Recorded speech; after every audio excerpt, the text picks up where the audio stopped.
De imediato, então, passo a palavra, né, para o professor doutor Luiz Navarro, que vai falar, então, sobre a educação como direito e o asseguramento da qualidade da educação, tensões e soluções.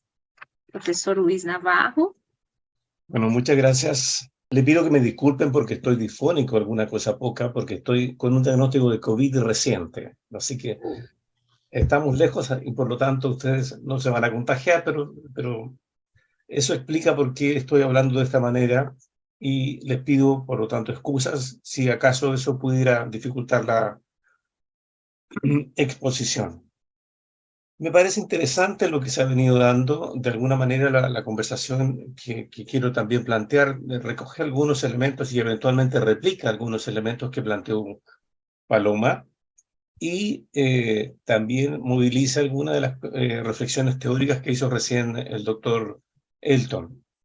Entonces yo quiero tratar de hacer esta especie de diálogo entre estas dos cuestiones, la educación como un derecho, la perspectiva de derecho de la educación y el enfoque o esta corriente de aseguramiento de la calidad de la educación y ver en este sentido las posibilidades de conversación que tienen, las tensiones y eventualmente las soluciones que podrían plantearse.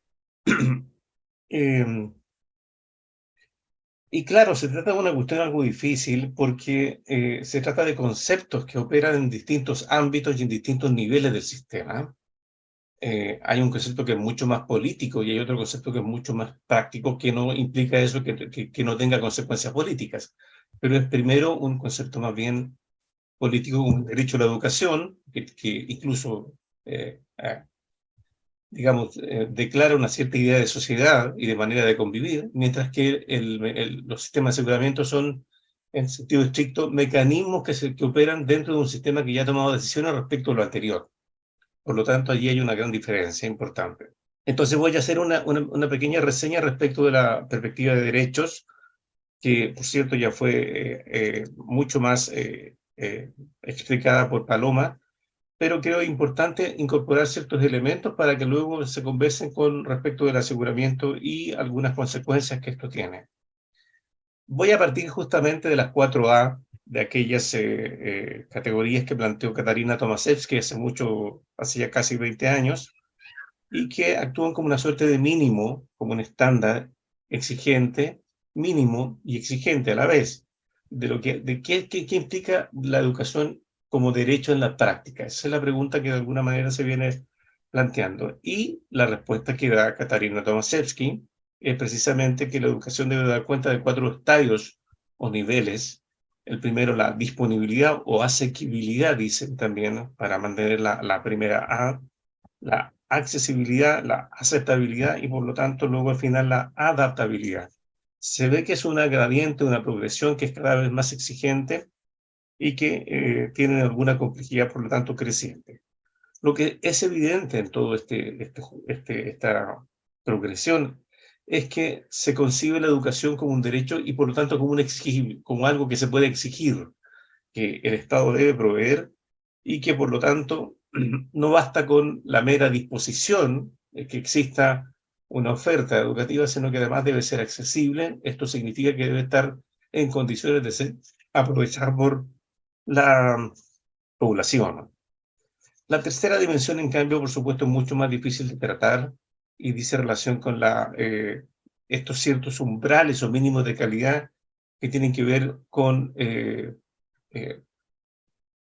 aquellos mínimos que en definitiva es posible exigir en todo evento respecto del proceso educativo.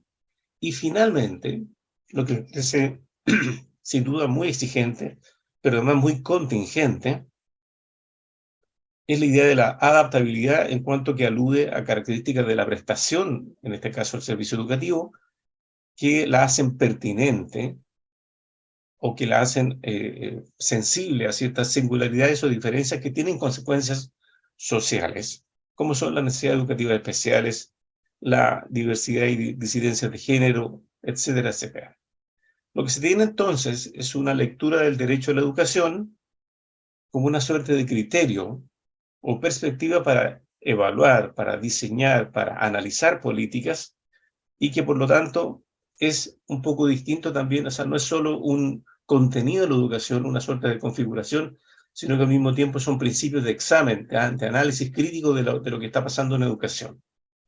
Y en este sentido, desde la perspectiva de la educación como derecho, se podría interrogar si es que las cosas que ocurren en educación, si tienen una narrativa que es consistente con el derecho a la educación. Esa es una primera pregunta. ¿El relato que tenemos socialmente sobre la educación es consistente con el derecho a la educación o no? Y por supuesto, las respuestas son locales, son nacionales, y veremos que en este sentido hay algunas que sí parecen serlo, pero que son bastante declarativas o discursivas y en ese sentido tienen poca concreción, mientras que otras han ido avanzando y más bien se han hecho acomodos para entender la educación como un derecho, que, como es el caso de la universalización de la educación primaria o la generalización de la educación secundaria, que sin embargo no son en este sentido parte de la narrativa de la educación en Chile, por ejemplo, sino que más bien son consecuencias de un proceso que ha venido siendo histórico y que se ha desarrollado a la larga. Uno podría interrogar los recursos, las capacidades, la normativa e inclusive, por supuesto, los mecanismos de aseguramiento de la calidad. ¿Qué calidad se asegura, cuando se montan y se movilizan ciertos mecanismos de evaluación, de supervisión, de fiscalización e incluso de acompañamiento? ¿Qué se está movilizando ahí? ¿De qué calidad se habla? Esas son preguntas que, evidentemente, desde el punto de vista de la perspectiva de derecho, como también alertó Paloma, se puede plantear una cierta duda o al menos un cierto escepticismo respecto de lo que se está planteando en este sentido. La sola idea de la disponibilidad, por ejemplo, una educación puede estar disponible, pero si los criterios de construcción de unidades escolares sigue criterios de mercado o de concentración de población, habrá sectores de un territorio que estén menos provistos de oferta educativa y que por lo tanto incluso dificultan el mínimo de la primera A, la accesibilidad de la educación. En ese sentido es muy interesante preguntarse si es que los distintos mecanismos de aseguramiento que tienen los países se preguntan o interrogan esa acción del Estado. Y en general, lo que uno puede advertir, y aquí voy a anticipar algunos argumentos de más adelante, es que lo que se hace es más bien actuar ex post, digámoslo así. Se trabaja, primero se hace lo que se hace y luego se evalúa si es que eso se puede leer desde la perspectiva de derechos en este sentido. La pregunta entonces es si el derecho a la educación o la perspectiva de la educación como un derecho actúa como una suerte de referente de calidad o como un referente para entender la calidad en un país como el nuestro o como los países que son parte de esta reunión, digámoslo así. Interrogar el sistema, la experiencia escolar, las regulaciones, la narrativa, es una cuestión entonces muy importante porque de algún modo ya va dibujando una cierta definición de qué puede entenderse por calidad de la educación. Cuando uno se cuestiona por qué tenemos estas reglas, por qué tenemos este ideario o este relato educativo, por qué tenemos estas maneras de entender la experiencia escolar, esta regla incluso de convivencia escolar, ¿por qué tenemos esas reglas? Uno puede ya entender ahí que se está situando o leyendo o dibujando como concepto de calidad en ese sentido. Por lo tanto, la cuestión es si es posible exigir esta característica del sistema escolar o más bien hay que moderar la expectativa y asumir que la perspectiva de derechos es más bien un referente, una suerte de horizonte normativo, ético, exigible, pero no necesariamente una realidad. Y probablemente estemos en el juego de algunos elementos donde sí efectivamente podemos decir esto ya lo hemos conseguido, hay ciertos umbrales que se han superado, mientras que otros sí todavía actúan como referentes. Sin embargo, desde la perspectiva de derecho, la pregunta es si son derechos, entonces, ¿cómo no se proveen? ¿Cómo son opciones? ¿Cómo son posibilidades? Si es un derecho, debería ser no exigible en este sentido. Y hay cosas interesantes en ese sentido. ¿Cuáles son los mínimos o los umbrales en educación en este sentido? Son cosas muy interesantes. ¿Cuáles son esos criterios que es necesario cumplir para que la educación en cuanto a derecho actúe como un habilitante para ejercer otro derecho, cuestión que también relató Paloma? La gracia de la educación como derecho es que precisamente es punto de partida o condición para ejercer otros derechos. Y en ese sentido, ahí hay subyacente una cierta definición de calidad. Una educación de calidad es aquella que habilita para ejercer otras capacidades y oportunidades, para el aprovechamiento de oportunidades y capacidades. Produce recursos y talentos, produce habilidades y disposiciones que son útiles en otras esferas sociales, en otras esferas de la vida humana. Por lo tanto, uno podría entender allí una cierta definición tácita de calidad, y solo de verla queda de manifiesto que está todavía lejana de ese concepto, o que al mismo tiempo no es el mismo concepto que tienen los países habitualmente, o al menos el caso chileno, respecto de qué entendemos por calidad. Por lo tanto, la educación escolar, ¿para qué habilita? Si que la educación es un derecho y está universalizada en el caso de la educación básica, ¿para qué habilita? Habilita para algo. O en realidad habilita para, como decimos en Chile, para seguir participando, simplemente. Para no perderse, digamos. Pero en definitiva, no habilita para mucho más. Por lo tanto, ahí hay un punto interesante. ¿Para qué habilita la educación escolar? Respecto a los sistemas de aseguramiento, la primera pregunta que uno puede hacerse acá es, en general, si estos sistemas, ¿qué tipo de realidad producen o reproducen? O sea, en el fondo, ¿qué es lo que asegura un sistema de aseguramiento? Relaciones, interacciones, asimetrías de poder, posibilidades, oportunidades, modos de hacer las cosas. ¿Qué es lo que asegura? Esa es una pregunta que en definitiva uno puede hacerse, y por supuesto en cada país podrá interrogar las leyes, la normativa, los reglamentos y los instrumentos que permiten, por lo tanto, hacer esa respuesta más concisa. Obviamente, aquí hay una cierta sospecha. Cuando uno dice que un sistema de aseguramiento de la calidad produce o reproduce a la misma sociedad, entonces estamos planteando una cierta crítica social de alguna cierta manera, que me recuerda, o que me recordó cuando la planteé esto, a una poeta que se llama Audre Lorde, que tiene una afirmación muy interesante, que además muy provocativa, que dice: las herramientas del amo nunca desmontarán la casa del amo.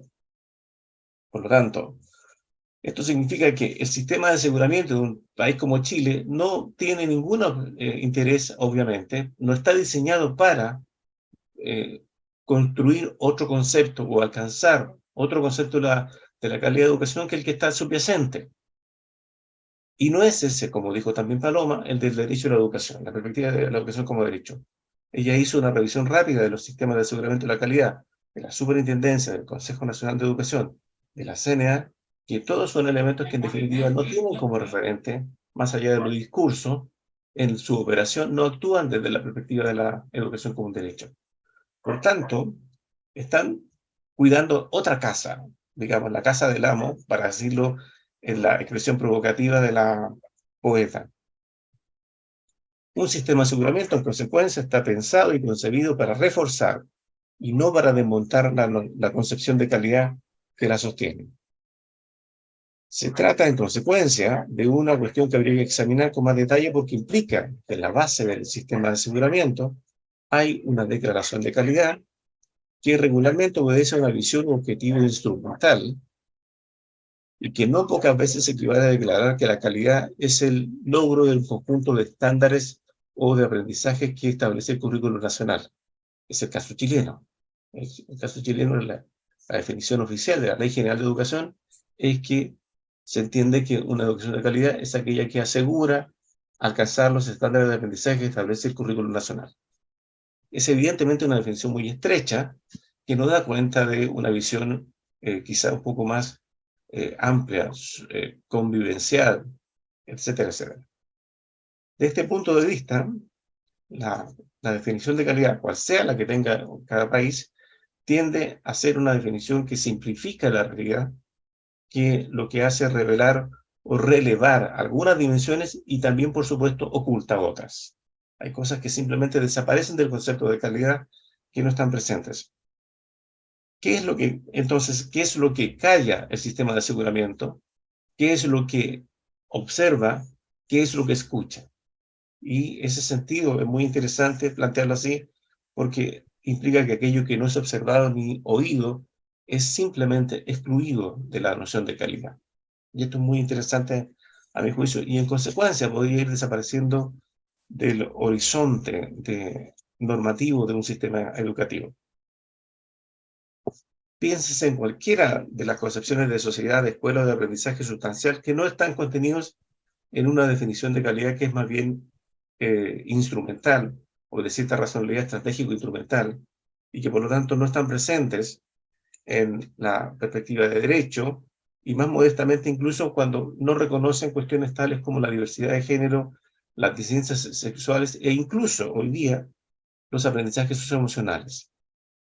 La lectura que es de los aprendizajes socioemocionales hoy día es meramente instrumental, que obedece a que son condiciones habilitantes para ser un profesional exitoso, en definitiva. Pero también la otra dimensión que tiene que ver simplemente con la buena vida, digámoslo así, aparece también con alguna dificultad como puesta en duda, o al menos subestimada en los sistemas de aseguramiento y en las nociones de calidad. A mí me parece que este punto es interesante y que al mismo tiempo hay otras formas de ver, interrogarla sobre la noción de calidad que está subyacente en los sistemas de aseguramiento, y tiene que ver con aquellos ámbitos en donde se puede interrogar si la educación o la calidad de la educación está presente. Por ejemplo, cuando decimos calidad de la educación y cuando decimos aseguramiento de la calidad de la educación, ¿estamos pensando en segregación educativa? ¿Estamos pensando en mínimos de habitabilidad y de condiciones de operación de las escuelas? ¿Estamos pensando en condiciones de trabajo dignas para los docentes y los no docentes? Y la respuesta puede ser sí, en algunos casos sí lo es, pero en otros evidentemente es una respuesta que se queda corta y que más bien guarda silencio respecto de cuestiones que tienen que ver con, por ejemplo, lo perimetral de la escuela, lo que es extraescolar, pero que sin embargo incide en los espacios escolares. Los territorios nacionales, y por supuesto el caso de Brasil es igualmente ilustrativo, dada lo gigante que es el país. Hablar del nordeste brasileño y las condiciones de operación ahí, o hablar de Mato Grosso, o hablar de Santa Catarina, o de Sao Paulo, son muy distintas, y por lo tanto lo que se puede pedir en cada caso es muy distinto. ¿Qué asegura un sistema de la calidad en esos países? A mí me parece que finalmente el asunto de fondo es que hay una clave previa, que es que tiene que ver con el sistema de provisión de la educación como estructurante de la educación como un derecho. ¿De qué manera se provee el servicio educativo en un país? Es la pregunta que uno tendría que responderse rápidamente. ¿Qué hace el Estado para asegurar o para disponibilizar el derecho a la educación? Implica preguntarse, por lo tanto, cómo se produce y cómo se distribuye eso que se llama educación. La pregunta, en este sentido, tiene que ver con el régimen de gestión o de operación del sistema escolar y también de las políticas sociales, que en este sentido tiene que ver con la idea de cuán mercantilizado o no están los sistemas de provisión de la educación como un derecho. Noten la paradoja, el mercado proveyendo derechos.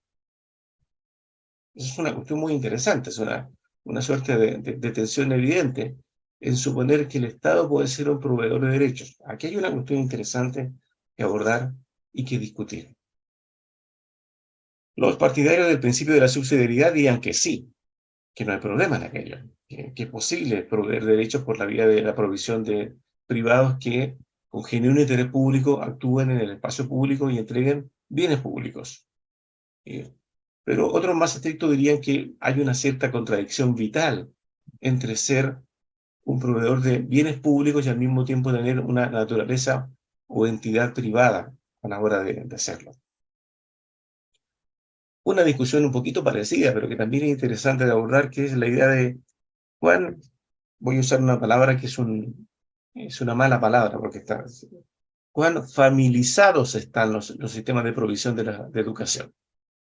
O sea, ¿cuánto peso tiene la familia en la provisión del sistema, en la provisión de la educación como derecho?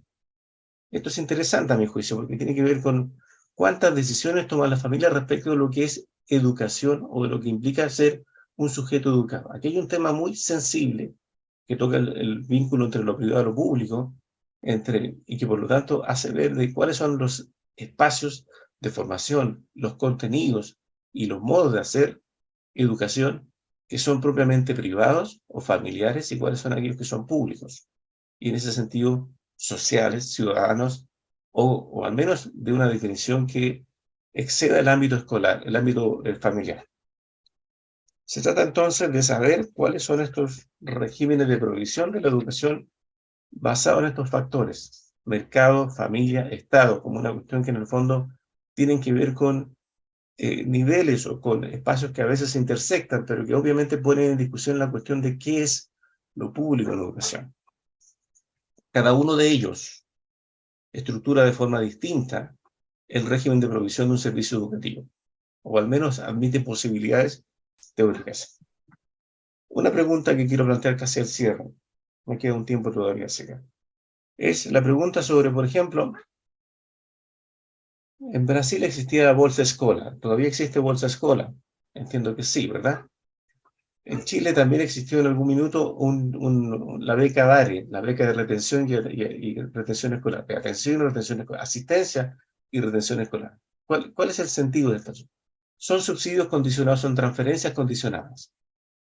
Es decir, en la medida que un actor, en este caso una familia, genere un cierto incentivo, un cierto desempeño, comportamiento deseado, que en este caso es que el niño se matricula, asiste a clase y permanece en clase, entonces recibe en compensación o como incentivo de reconocimiento un dinero, un monto mensual, un cierto ingreso complementario. Entonces, si tú vas a la escuela, porque si dejas de ir, perdemos ese ingreso que nos da el Estado, ese subsidio, ese bono, se llamaría en el caso chileno.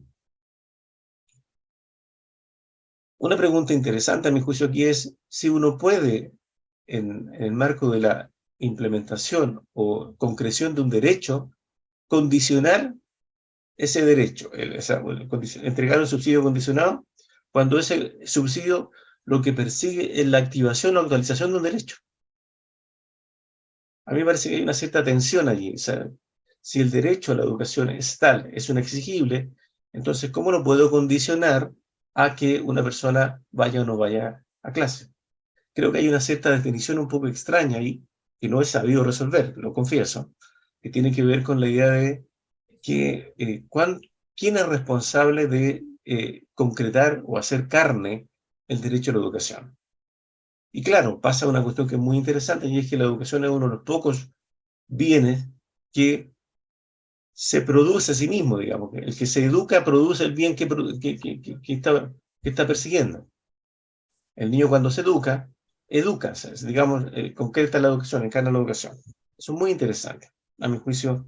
Por lo tanto, la pregunta sería en este caso, ¿cómo disolvemos esas tensiones que eventualmente, o estas dudas que podrían haber en este caso, que tienen que ver con la provisión del servicio educativo y por lo tanto el derecho a la educación y en consecuencia más tarde luego, ¿qué vamos a asegurar como educación de calidad para este efecto? La pregunta entonces sería aquí, ¿cómo debilitamos ese nexo monetario o la lógica de mercado en la producción y distribución de un servicio de un derecho como la educación? Pareciera que tenemos que ir hacia allá, pareciera, no lo sé, en fin. Esto plantea la tensión evidente entre dos racionalidades o lógicas de acción completamente opuestas quizá. La existencia de mercados asume que las necesidades existen y que los bienes son escasos. Ese es un principio básico de un mercado. Hay necesidad, hay un bien escaso, y en la medida que sea posible, el que tiene los recursos puede acceder a ese bien escaso, por ejemplo, una educación de calidad. La lógica de mercado evidentemente entra en colisión con la idea de disponibilidad y accesibilidad completa de oportunidades educativas de calidad. ¿Cómo es posible manejar esta situación de esa manera? Hay una segunda lógica de acción configurada en ese sentido que me parece interesante relevar. La educación es la educación como derecho plantea una tensión con la perspectiva anterior de la provisión con reglas o prácticas de mercado de una prestación como la educación. La educación más bien es uno de los rasgos propios de la ciudadanía, y lo que hace esta segunda opción es responsabilizar al Estado de la provisión de determinados bienes y recursos normalmente definidos como derechos. Eso es lo interesante, ¿sí? ¿Cómo es que jugamos a esta alternativa de proveer derechos sobre la base de prestadores privados que, si bien pueden hacerlo bien y estar genuinamente interesados en aportar, entra en tensión sobre cómo se concreta o se encarna un derecho? Los derechos, por definición, exigen al Estado la provisión de esa prestación. Y lo que está pasando en términos prácticos en muchos países es que el Estado ha descentralizado o desconcentrado o entregado a agentes intermedios, bien o mal intencionados, la mayoría bien intencionados, respecto de esto. Entonces, la pregunta es, ¿cuál es la perspectiva, o sea, cuál es el régimen compatible con una perspectiva de derechos y con una lógica de aseguramiento de la calidad de ese derecho, que opere en la misma sintonía, que opere desde la perspectiva de la educación como un derecho? Esto obliga a una última afirmación, que tiene que ver con la idea de la educación como una categoría que es más bien política y no tanto a una mera prestación, digámoslo así, como es la provisión de un servicio que eventualmente un privado puede ofrecer. Hay una clara exigencia al Estado acerca de unos mínimos de igualdad y justicia que todo habitante, residente o persona debe acceder en la medida que eso es un derecho, otra vez. Perdonen lo redundante del concepto, pero en este sentido es evidente que los sistemas de aseguramiento son artefactos que operan en un ámbito técnico instrumental y que son ex post a la definición de cómo vamos a entender la calidad y el aseguramiento de la calidad como un derecho. Esa es una cuestión interesante. Un sistema de aseguramiento se siente, se ve, digamos, se puede visualizar en la medida que uno interroga la configuración subyacente de la calidad de la educación que está ahí sosteniéndolo como una situación deseable. Eso es lo que quería plantearles. Perdónenme, esta difonía ha sido parte del COVID, pero bien, en fin, he estado acá tratando de cumplir con el programa. Muchas gracias. Obrigada.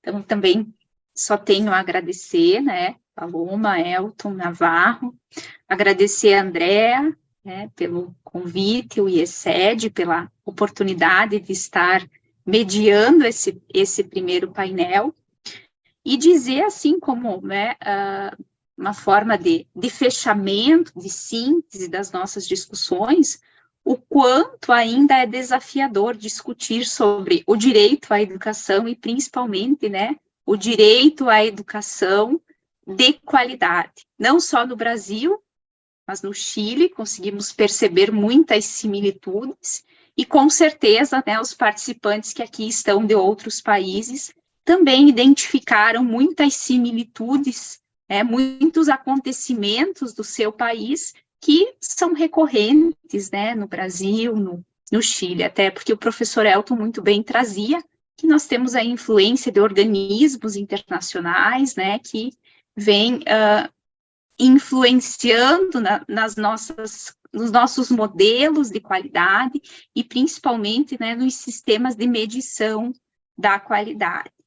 Então, com essas palavras, né, eu vou encerrando o nosso painel, mais uma vez agradecendo o convite, agradecendo a todos os presentes, né, pelas reflexões, pelas discussões, e dizer, né, que o nosso evento, ele segue amanhã, então temos mais um painel amanhã, e vamos nos encontrar, né, para continuar o nosso debate sobre a qualidade da educação e o direito à educação de qualidade. Andréa, que é a nossa anfitriã, né, passo a palavra, caso você queira fazer algumas considerações, fique bem à vontade. Bueno, yo agradezco a todos la participación, a los panelistas, a Camila por su moderación, a todas las personas del área de investigación de política educativa que están presentes aquí, y yo creo que en su totalidad, y a todos los asistentes de todas partes de Latinoamérica, y los dejamos invitados para mañana a las 5 de la tarde, entre 5 y 8 de la noche, para continuar y terminar este segundo panel que se va a presentar mañana, 23 de marzo. Muchas gracias por la asistencia, por la participación, fue muy grato y esperamos que no sea esta es la última actividad que hagamos, ¿no es cierto? Es la primera de muchas probablemente que podamos hacer diálogos sobre estos temas. Muchas gracias. Obrigada, boa noite a todos. Obrigada. Obrigado. Chao. Gracias. Muy bien, Nos chao. vemos mañana. Sí, Nos vemos mañana. mañana. Chao, chao. chao. Chao. Gracias.